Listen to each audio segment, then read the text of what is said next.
Thank you for plugging into this Family Life News podcast, streaming issues-driven, family-focused news.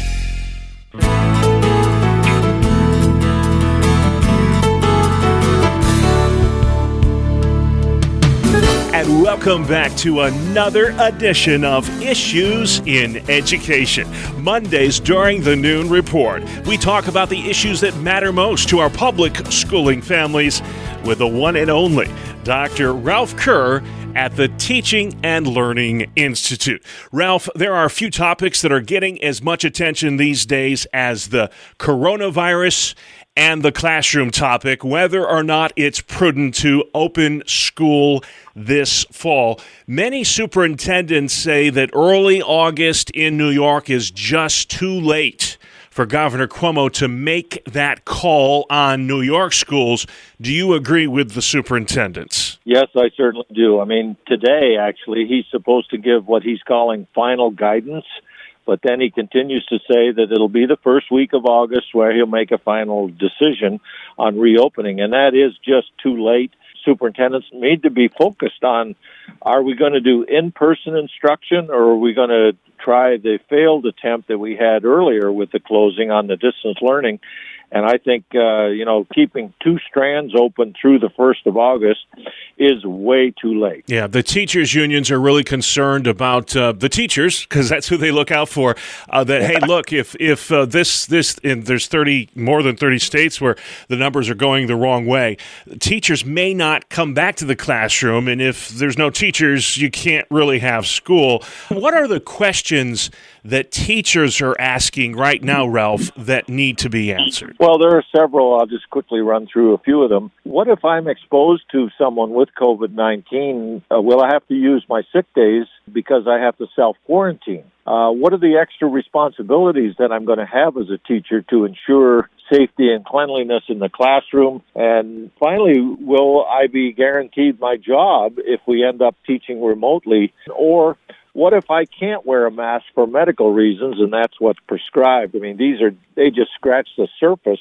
of the questions that teachers are asking, and rightfully so. You mentioned the mask thing. The governor of Pennsylvania has already issued guidelines and guidance for the schools reopening. Kids are wearing the masks everywhere except at their desk. He's also bucking with Governor Cuomo. The governor likes to say, hey, I'm the buck stops with me. Governor Wolf says, best leave this at the local level. You agree with that approach? I certainly do. I think we had an example of that here in New York State with lumping, for instance, Allegheny County, where we're situated, with Erie County. Allegheny County has like 45,000 people in the whole county. Yeah.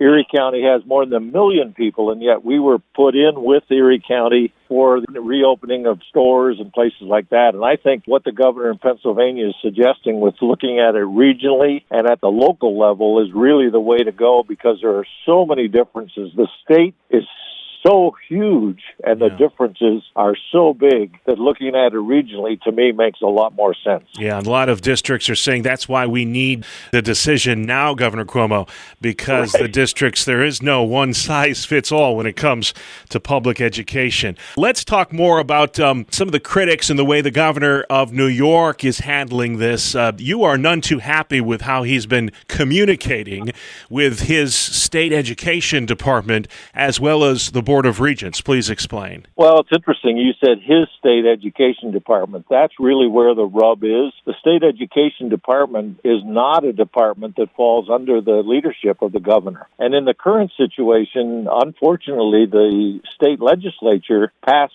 the authority, gave that to the governor in certain ways, and he's assumed that that means in every way. Yeah. So you've got the state commissioner and the Board of Regents holding 4 regional workshops over the past month where they've been garnering all kinds of information from a really diverse group of people, well represented, and the governor's just ignoring all the input from that. Yeah. He's really acting as a dictator.